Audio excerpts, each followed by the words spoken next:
RCB చూసుకుంటే already పిల్సాల్ట్ ఇప్పటికే కొన్ని మ్యాచెస్ మిస్ అయ్యాడు. ఇప్పుడు తను ఇంగ్లాండ్ వెళ్ళిపోయాడు అంటున్నారు. తనకి ఇంజురీ సీరియస్ గా ఉంది. తను ఎప్పుడు తిరిగి వస్తాడో, అసలు వస్తాడో రాడో క్లారిటీ లేదు. ఇక ఆర్సీబీ బ్యాటింగ్ మాత్రం సూపర్ ఉంది. విరాట్ కోహ్లీ అవ్వచ్చు, బేతల్ అవ్వచ్చు, దేవదత్ పడికల్. మిడిల్ ఆర్డర్ వాళ్ళని ఇబ్బంది పెడుతుంది. ఫామ్ లో లేరు. మిడిల్ ఆర్డర్ లో ఎవ్వరు ఫామ్ లో లేరు. ఒక టీమ్ డేవిడ్ తప్పించి. కెప్టెన్ ఫామ్ కోల్పోయాడు. జితేష్ శర్మ ఒక్క మ్యాచ్ కూడా ఆడలేదు చక్కగా. రొమారియో అలాగే ఆడుతున్నాడు. అట్టర్ ఫ్లాప్ అవుతున్నాడు ఈ సీజన్ మొత్తం.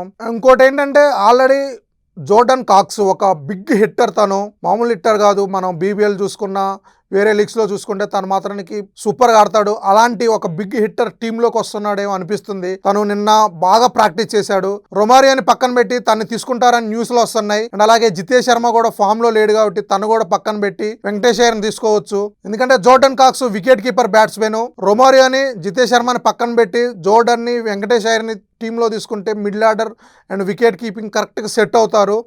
అండ్ ఆర్సీబీ బౌలింగ్ అయితే తిరుగులేదు.